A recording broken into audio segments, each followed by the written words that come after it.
drink my Diet Coke on camera. Do you think they'll sponsor us? Not a chance. Not a chance. Not a chance. You can drink whatever you want. I mean, within reason, you can drink whatever you want on camera. Boom. Boom. This month, we are talking about masks that we wear, and not in the literal sense, although that is definitely a part of our lives now. Relevant topic. I can't believe how many big feelings people have about physically wearing a mask. Really big feelings, yeah. Really big feelings about having to cover your face to go places. Right. I guess we shouldn't go into that. It feels a little rife with strife. It does. So we're not going to touch that. We're not. We're not Except gonna touch to say, I do like how people have personalized them and made them their very own. And I never imagined there would be so many face masks in my car. So many. And different sizes. Yeah. Textures. Colors. I have a set of cute ones, and then some my husband will wear. But yeah. But one thing I find about the actual masks is that they're restrictive. Like, it's hard to breathe in there, and I don't love that. I do like the idea of being careful for people, but I don't love the way they feel at all. As soon as I don't have to wear one, I don't wear one. And our mission statement, as we say all the time, is helping women live wildly free lives. And I think that that's something that we use masks like the more metaphorical ones for safety and protection.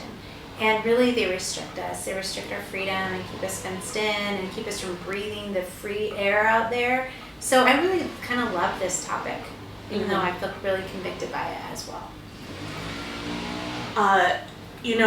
Right now my neighbor is going to use the leaf blower. Leaf blower. And it used to really bother me because I felt like, oh my gosh, are you up in the tree looking for leaves to blow away? But a part of me was like, I think this is how he is managing quarantine. Yeah. So I've just embraced. Staying on top of every. I'm embracing the leaf blower neighbor, and I'm just like, do your thing. Be blessed. Be blessed, leaf blower.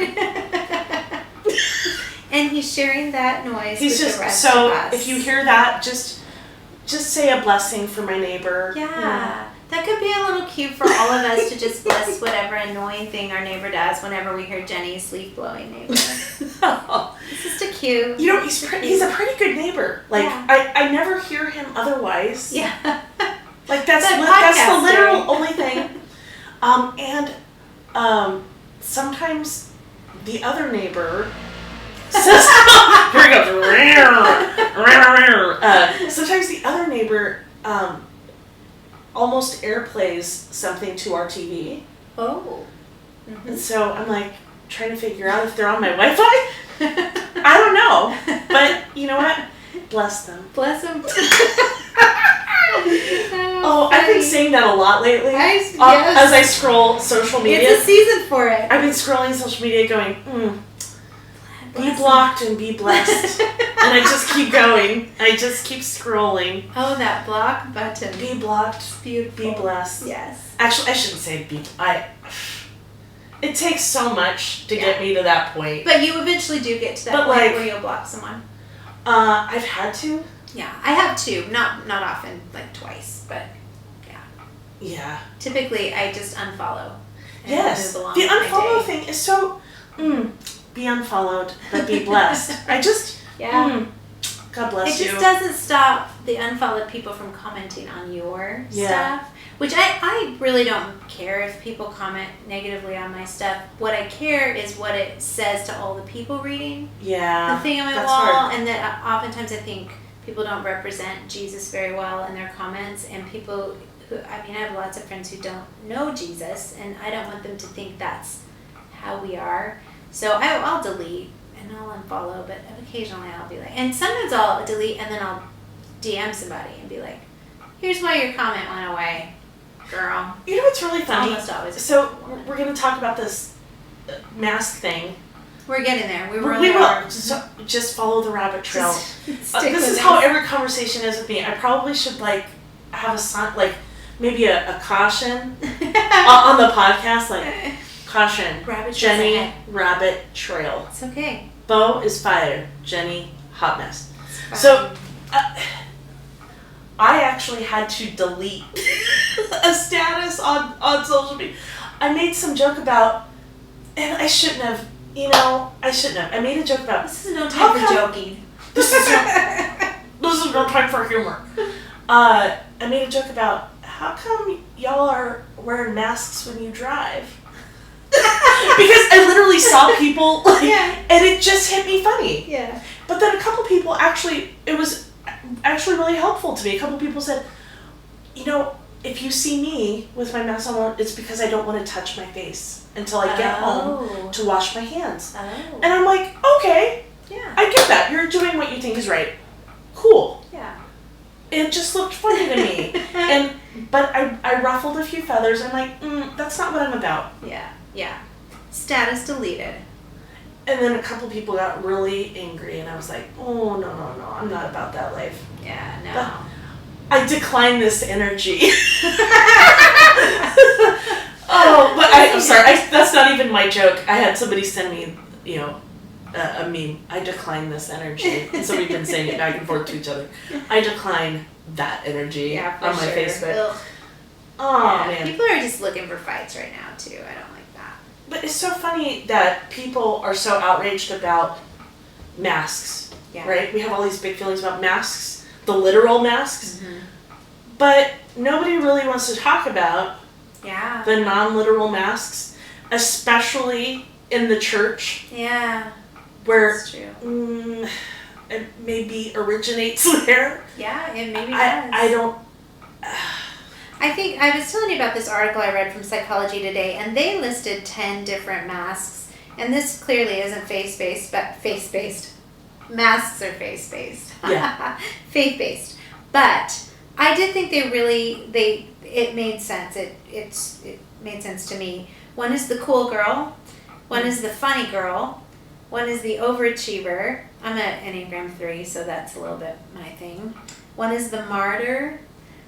One is the bully, one is the control freak, one is the self-basher, one is the people pleaser, the introvert, and the social butterfly.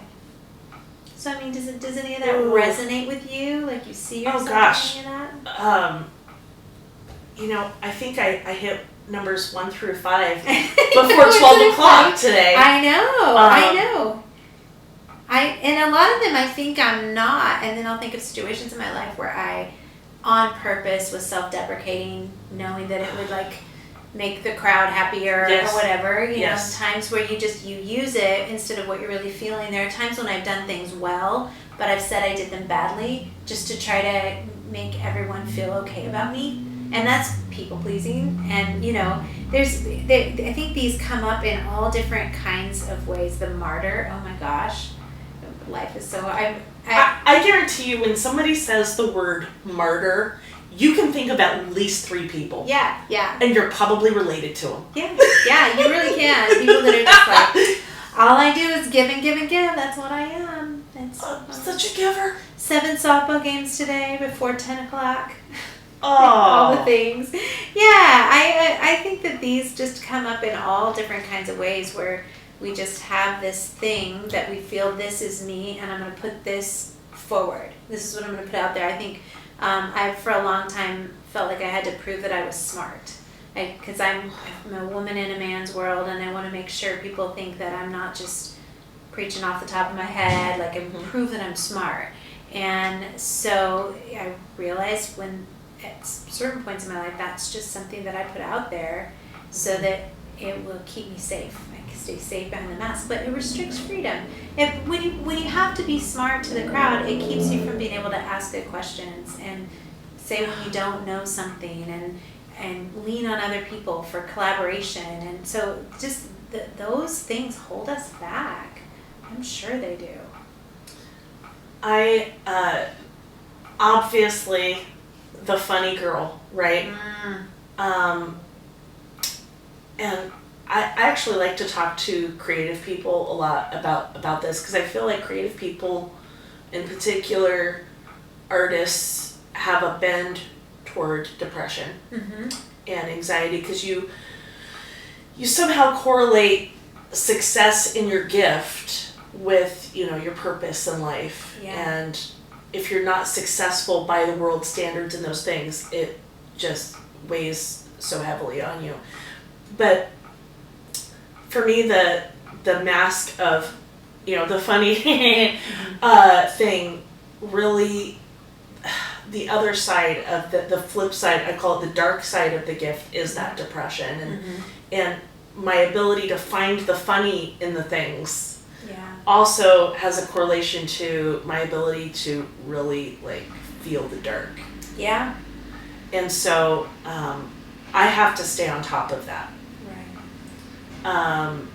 I don't think I struggle much at least in this part of my life, with that mask the way I did, like, in my 20s and even my 30s. Because I think the kids, becoming a mom, brought me to the end of myself. Yeah.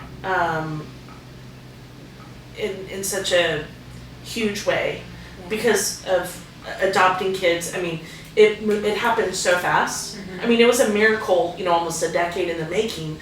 But I don't know, I really credit my kids. Because people would be like, hey, how are you doing at church in particular? Hey, how's it going? I'm like, well, I kept the family alive for another week. Yeah. You survived. I survived. Yeah. So my ability to put that face on was just not there, because I was just exhausted. Right. Yeah. And that, it's interesting to me, because we often think of masks as being like fake or deceptive, like the perfectionist or whatever, but I think often our masks are the most condensed part of who we are. Oh, sure. And it's, you put it out there as like, just see this about me and ignore the rest of the things. Yes, it's not even that it's a facade. I think there are some people who walk around with a facade. Sure, yeah, that it's not true. But I think we'll talk about that. That's important. Well, yeah. Let's put a pin in that. Put a pin in that. But I think for the most part, I think it's pretty normal to say, oh, this is the part of me that I'm comfortable revealing to the world. Yeah, yeah. And there's this thing of, this is the part of me that's comfortable revealing to the world, and this is the part of me that I think the world will like. And I think those are two different things, where I fall into my second skin of being an introvert because I am one, and it's just easier to be that. But being smart or funny or a good writer or whatever, that's what I think the world will accept and like about me. And so those masks are all kind of different, and we juggle them, and it's interesting to me how we do it. Why do you think this is bigger in the church, or big in the church? I always hesitate to be like, this is the church problem, but this is certainly a problem at church. I think, in part, I think it might be equal parts. People are ashamed to reveal that thing and be honest. And I think sometimes people just don't want to air their dirty laundry at church. Like, oh, this isn't the time or place. Yeah. But what is the time and place? Yeah. If it's not in the house of God, where it should be a pretty safe place to lay your heart bare. Yeah. Well, and before we hit record, we talked about marriage, how we put the best face forward on our marriage in the church, and we want it to look right, and we want it to seem right, and we want it to be right as well.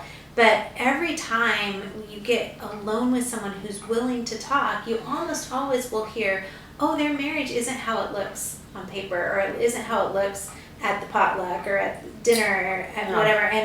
And that feels so sad to me, that in the church we're limping along, unable to find this place in marriage that's authentic and true, because we're afraid to tell anyone. And I told you I was talking to somebody who has been through a really horrific season in her marriage, and she said everyone publicly was like, I'm sorry, I'm praying for you, that kind of thing. And then they'd get her in private and say, we went through that 5 years ago. And she was saying how much it would help her if she had known she wasn't alone, and how much it would help all of us, not if all our marriages are a wreck, but if we're just authentic and accepted and loved no matter what. And when you tell me, gosh, our marriage is struggling right now, I can say, yep, we go through seasons like that. It doesn't change the way I feel about you. It doesn't change the way I feel about your ability to help other people. Right. It doesn't change anything except that you're human and you're going through a human time, and that would be so freeing to live like that. Well, and the reality of 50%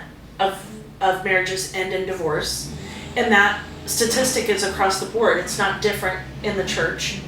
And so that has always disturbed me, because I thought, but I've worked hard to have a Christ-centered marriage. Shouldn't that be a leg up? But here we are, and I told you earlier also that I was told the statistic for special needs parents that it's 80% of the divorce rate. Amazing. Because the pressure of having to care for the child for, in a lot of cases, for the remainder of their lives. Yeah. Or your life, I mean, honestly. And the pressure of that on a marriage is so big. Yeah.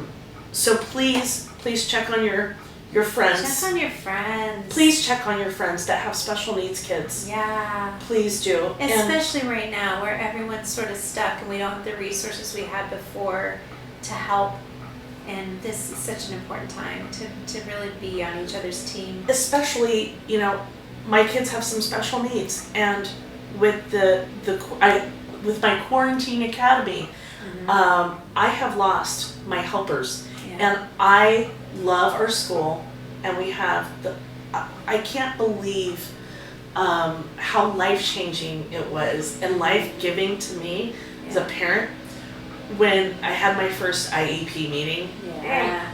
And it was so intimidating at first. I mean, David and I joked that the room looked like a clown car. It's like the door, we were waiting with the principal, and the door opened, and like 10 people poured in. And they were just giving us resources and giving us help and an action plan. Here's what we're going to do. And it just filled my heart. And so, anyway, sorry, that's just another rabbit trail. So please, if you're listening to this and you know people who have kids with special needs, we have, in our house, we have ADHD and Tourette's and some rage issues. So, and we've come so far. Can I just also mention that? We've come so far in part because of the resources from our school. Yeah. So your special needs families rely on those resources, and we're not getting them right now. Yeah. And it's super hard. And so, again, that's another added pressure on a marriage. Yeah. So check on your special needs mom friends, please. Yeah. And it's big. I think it's important for us to talk a little bit about how do we help each other live mask-free, because this feels to me like, what if we created a culture of that? The more you know someone, the more you're able to walk in and say, this is how I'm really doing. This is how, but how do we create that culture further? And I'm not one who believes that everyone gets to know all my stuff. I'm not. I always say I'm 100% honest, but about 40% transparent. I like to, not everyone can handle all my stuff or needs to, but I have to have people with whom I am very authentic, and then I have to know that I am living authentically with everyone, even if I'm not telling them everything. Right. And so creating a culture where people know I can be honest and true. Yes. I wonder how that works, and I think one of the things is just being willing to I think we might have talked a little bit about this on the last podcast, the idea of tell me more. Instead of how are you, and you say I'm doing okay, and I say tell me more. What was that tone of voice? Why are you really okay? And it tells you, no, this is a place where what's behind the mask is welcome. This is a place where I could share because someone has said I have time to listen and I have the willingness to listen. I think that's important. I would also ask, am I a safe person? Am I a soft place for somebody to land? Mm-hmm. And how can I work on that? Mm-hmm. Am I somebody that someone can trust with those things? Also, do I have the skills to have hard conversations? Oh, wow. That's a podcast. Our next episode. Having hard conversations. Having hard conversations. Jenny Conley, because I don't like them. It's true. Yeah. It's really true. Because it's not that everything behind the mask is good. You know, you've got to be able to help people see their best self. Yeah. I can help you believe in who you could be. And I think but there's just no hope for freedom until we at least get to what's behind there. Yeah. There's no hope. I think sometimes you can't talk about something until you're on the other side of it. Mm-hmm. I didn't really talk to a lot of people about my marriage when David and I went through a really gross season. And the weird thing about that season in particular, and we've been married 21 years, and that was year 10 through 13, I tell people, was absolute hell on earth. Mm-hmm. And what's funny about it, because I can look at it now, right, 8 years removed from that, is I feel like it was a lot of outside things. It wasn't necessarily anything we had done to each other. It was just outside stuff that was happening to us, really, that put us in a pressure cooker, but I love talking about it now because I'm on the other side of it. And I think people really don't know how to talk about things until they're on the other side of it. Yeah, it's true. And it's hard to know what to give to someone until you're at least ahead of them, I think. I think it's important to really let people, give them space to live mask free, give them space to sit down and be like, I'm not worried about I can sit here with your pain and be okay with it. Yeah. I'm not worried I'm going to catch it. I'm not worried it's going to pull me under too. And, there are different seasons of capacity for that. So I think that's really important. And then I think the other way we just help people live mask free is to be willing to do it ourselves. Be willing to give real, honest answers to the questions, and be willing to be real with our screw-ups and our failures. You said something last week, it wasn't on our podcast, just when we were talking. You said, I don't like to tell stories where I'm the hero. And I really it's a pet peeve of mine. I really appreciate it. It's a pet peeve of mine. When I teach women, I do a conference on teaching women how to speak publicly, and I will often say, you can do one story where you did it right, but the rest of your examples need to not be about you doing it right, or else you alienate people by making them think, that person is, either fake or they have it together and I can't. First of all, I don't do anything terribly heroic. I think today I did the dishes without splashing my shirt. That's a and that's my heroic story for probably the year. It's good. It's a good one.